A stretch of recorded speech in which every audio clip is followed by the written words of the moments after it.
And after a decade of incarceration, Mikhail Khodorkovsky is free. His lawyer says Russia's most high-profile prisoner has left jail.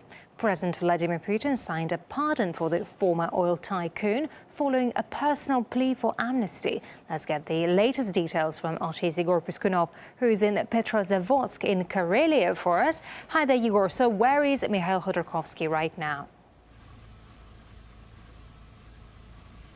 We've managed to get our hands on video footage of vehicles passing by the jail where Mr. Khodorkovsky was serving his sentence, and according to local journalists, he may have been inside one of those cars, although this information hasn't been officially confirmed. In fact, the only thing so far we know precisely, and that's according to Khodorkovsky's lawyer, is that in fact his client did leave the prison's premises, although he didn't specify where Khodorkovsky was going. Now, the staff of the airport here in Petrozavodsk, around 200 kilometers away from the prison, they told us that they have information that the former tycoon took off on a helicopter towards St. Petersburg, but this information also hasn't been confirmed officially. In fact, Russia's emergency ministry said that they did send a helicopter to the helipad near that prison, but with a different purpose, to evacuate an injured soldier. Now, local journalists, on the other hand, are saying that Khodorkovsky is in fact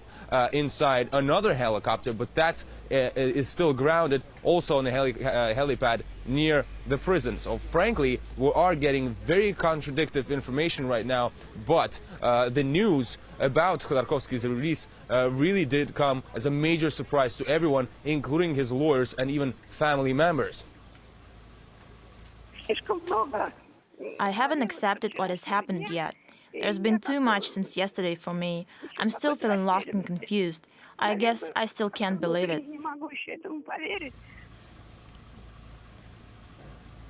Now, all of this is happening less than 24 hours after President Putin broke the news that Khodorkovsky did ask him to be pardoned, which was among the key points for him to be able to go free, to be released from jail. And Putin said that the man was already served over 10 years behind bars. His mother has serious health problems, and he said he'd signed all the necessary papers for the former tycoon to go free as soon as possible, which he did on the next day. And apparently, just a few hours after that, Mikhail Khodorkovsky left the prison's premises.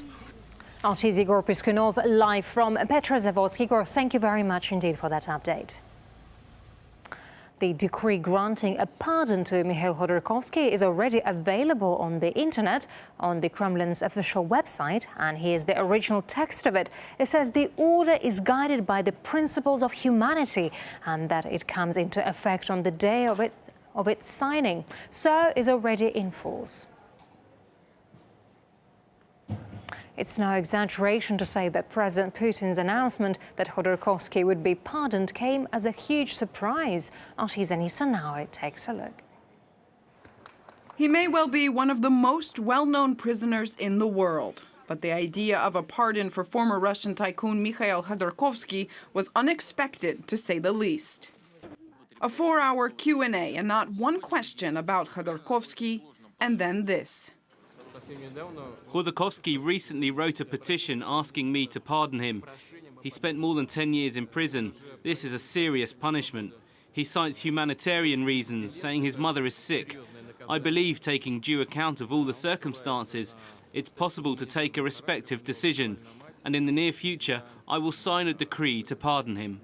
The former CEO and founder of the oil company Yukos built a fortune that made him Russia's richest man after the collapse of the Soviet Union, snapping up state assets at a bargain price in often dubious circumstances. Khodorkovsky's fall from grace began in October 2003, when he was arrested on charges of fraud and tax evasion. He and his business partner Platon Lebedev were found guilty in 2005 and handed 8-year sentences. 4 years later, fresh charges were brought against the two men, and in 2010, both were convicted of money laundering and embezzling 218 million tons of oil worth $27 billion. Mikhail Khodorkovsky is hereby sentenced to 14 years in prison. Word of his pardon and imminent freedom came as something of a surprise for all sides, including apparently his lawyers. Debates are raging over whether this is a PR stunt, a smart move, but most intriguingly about what's next for Mikhail Khodorkovsky. Anisa Nawe, RT, Moscow. While in Russia, news of Khodorkovsky's release came as a shock, high-profile European figures were more reserved in their reaction, as RT's Laura Smith now reports. I've been looking at the newspapers this morning, and of course they are all covering it. The Guardian newspaper is pretty muted itself. It calls the development unexpected.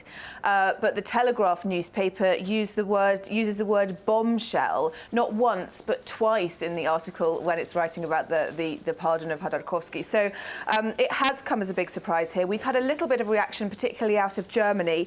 The foreign minister says that he hopes for a quick release, which we understand it will be the case, and calls the pardoning a good decision. Angela Merkel, the Chancellor, says that she's glad that it's finally happening. She maintains that she's been pushing for it in various meetings with President Putin over the years. And the head of the European Parliament, Martin Schulz, also says that it's a step in the right direction. I've been reading some economics and political analysis of the situation, and generally speaking, they call it a good signal. They're not expecting any sort of improvement to happen straight away, but they think that it could be seen in the future as having been a watershed moment for the investment climate, the business climate in Russia and investor relations. Of course, some in the West are saying that it's an attempt to boost Russia's image ahead of the Winter Olympics in Sochi, particularly, of course, in the light of the amnesty for Pussy Riot and the Greenpeace crew. Some say that even a display of clemency by Putin is also a display of power. And some, of course, are saying that it was just time to let Khodorkovsky go. He served 10 years in jail. He was due to be released next year anyway. His mother's sick, and he has asked for a pardon, something which he had never done before. Let's now get more analysis on this from investigative journalist Robert Harness. Mr. Harness, welcome to RT. It's always good to talk to you. So after a decade in prison, Mikhail Khodorkovsky is granted a pardon from Vladimir Putin. From your point of view, what's behind this move? Well, I think Putin has once again wrong-footed the West by suddenly making this move. I suspect for a long time he has wanted to do this, but it's been very difficult because Khodorkovsky has not made it easy for the Russian government by his constant agitation. He's still a very rich man. He could still be a danger to the Russian government. But I don't think they wanted him in prison over the Sochi Olympics any more than they wanted the Greenpeace protesters and the Pussy Riots and all the other peripheral figures. It's cleared up a lot of old stuff from the early days of Putin's presidency. But Khodorkovsky's pardon would suggest he's no longer seen as a threat to the state of Russia. Do you think this is the last time we can hear of him? No, I don't think it's the last time we're going to hear from him because he's a pretty bouncy character. But I think that the Russian government, and everybody always says Putin, but let's face it, this is a government decision as well, have made a balanced decision that he is no longer dangerous. He might be a nuisance, but he's not the danger he could have been in destabilizing Russia. Imagine what would have happened if he'd achieved what he set out to do, which was to get all of his wealth, some $40 billion out of Russia. He was hiding it in Gibraltar. Let's not forget the Yukos company was owned by a Gibraltar company of which no one had ever heard, Menatep.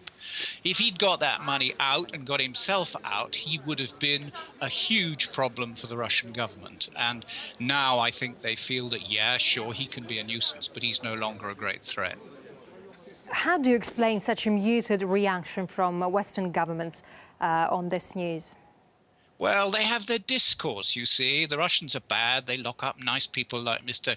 Khodorkovsky, and they won't let him out, and they don't do all the right things for human rights. And then suddenly Putin lets these people out. And he, of course, not for the first time, he's completely wrong-footed them. They're just gasping for breath because they didn't expect this. What about human rights defenders for whom Khodorkovsky is a martyr, of course? Could they use him for their own purposes if he was willing?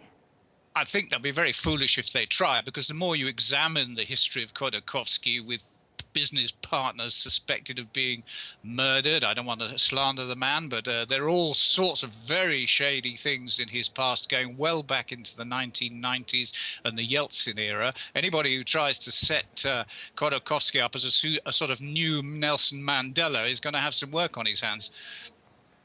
All right, investigative journalist Robert Harness, thank you very much indeed for your time. Thank you. And now Ben Aris, editor of Business News Europe, says the release of the ex-tycoon sends a positive signal to the business community in and out of Russia. Khodorkovsky has been a cause célèbre. He epitomized and personified a lot of the concerns that investors have, particularly portfolio investors, into doing business and investing into Russian shares. To let him out is not to say it's going to fix the problems with Russia's perception, but certainly it's a step in the right direction. And I think at the end of the day, the investors, stock investors, are actually quite pragmatic, if not even cynical. And to see Khodorkovsky released, for them will be a positive signal in so much as a step in the right direction for investing into Russia.